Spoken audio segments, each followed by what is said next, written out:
Welcome back to Piers Uncensored. Breaking news: Tobias Ellwood has apparently now deleted the now infamous pro-Taliban video which he posted that caused all the problems as a result of me telling him to delete it. So there you go. Feminist author Caitlin Moran made headlines last week by blasting Dr. Jordan Peterson, telling GQ that she fears for any man in a crisis turning to him. The fact is that many men in a crisis do turn to him and to others with similar messages. In a culture that seems beset by anxiety problems, an epidemic of trauma, the simple message of discipline has found massive resonance, but blaming mental health seems to be a fig leaf for all manner of celebrity sins. So are we living through a mental health crisis, or are we living through a crisis of not having mental strength? Joining me now is rapper and podcaster Zuby and the author and broadcaster Jenny Kleeman. All right, well, welcome to both of you. Zuby, you've been very strong about this.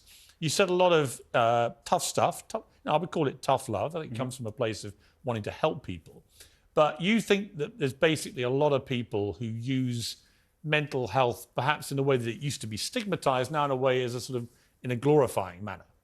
Yeah, I think it's pretty nuanced. I think that there is genuinely a decline in overall mental health and mental well-being, especially amongst younger people, and we could get into the reasons for that. At the same time, there is also an element of trendiness that is going on with it in certain factions on the opposite end. And then I think on top of it as well, it's become, what's the best way to put this? I think there is also that, yes, there is an absence of resilience in that people are not being as well prepared for the world perhaps as they should be. And I think another thing that's going on is this sort of pathologizing of the human condition, I call it, which is calling sadness depression, calling a pain or a heartbreak trauma, calling just sort of using this therapy language. All of a sudden you have teenagers who are claiming they have PTSD and everyone's got trauma and anxiety and depression. And I think these words are being overused. Yeah. And so that's another factor. I have a lot of agreement with a lot of that. Jenny, I think the problem is that people who I think who have got real mental illness, because people talk about mental health, and I find that weird. It's like, well, mental health, if you're healthy, aren't you? Mental illness means you're sick and need attention and help. Clinical depression is a very serious thing and so on. But I've seen a real trend in a lot of famous people who some of them seem to have endless things wrong with them, which then become front page news or books or whatever it may be. And the cynic in me says, really? You're all suffering from all these things from your mansions? Well, maybe they are suffering from it, and maybe in the past people felt that they couldn't talk about it. And I think the destigmatising of these kinds of problems is a good thing. It is still the case that suicide is the leading cause of death of men under 50, and it is a good thing that we are getting better at telling people there's nothing to be ashamed about if you have these problems. I'd agree, though, that I do think we have a problem where we are not encouraging people to be resilient. Some of the most rewarding things I've done in my life have been daunting, have been tough, where I've had to put myself out of my comfort zone. And I do think we need to encourage people to feel... Well, I think there's a disconnect between, like, if you take sport, professional sport, right?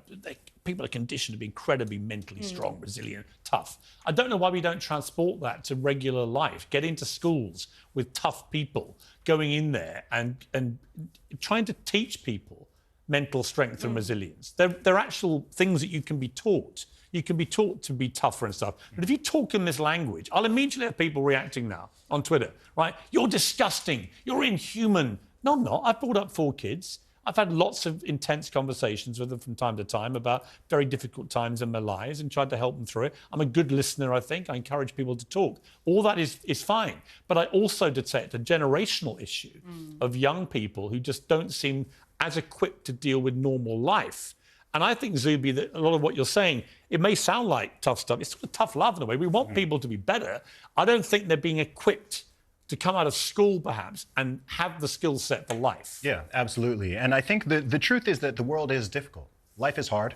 At a minimum, every single person we know and love, including ourselves, we're all going to die. We're all going to experience... We all have a terminal illness. Sickness, right? We're all going to experience tragedy, and that's just the way of the world. You're also going to come across people you disagree with. You're going to hear things you don't like. People are going to be nasty to you and harsh and so on. And sure, we shouldn't go around being nasty and harsh towards one another, but you also have to recognize if you're a teenager, if you're a young adult, if you're going to exist in the world with the 8 billion people in it and all its complexities, you have to be strong and resilient. I totally agree. And the thing is, people can mock people like Jordan Peterson and Andrew Tate. Let's put aside the court case. We'll see what happens with that. But when I've interviewed him, I did say afterwards, I found myself agreeing with a lot of what he was saying. You may not like the way he says it, and some of it is unacceptable. But we got a clip of one of the things he said, for example. Do you believe depression is a real thing? I believe that feeling depressed is real. I don't believe depression as a clinical disease is real now. A lot of people who are clinically depressed are suffering with something in their life, and if you fix the problem in their life, perhaps they won't feel depressed anymore. That's not a disease. Yeah, but Andrew, that's situational. Andrew, you're simply wrong. If you think you are single-handedly curing people of clinical depression, you are living in cloud cuckoo land. So that's one of the issues I had with him, was I think he goes too far with that. I think clinical depression is a very real sickness that needs proper treatment.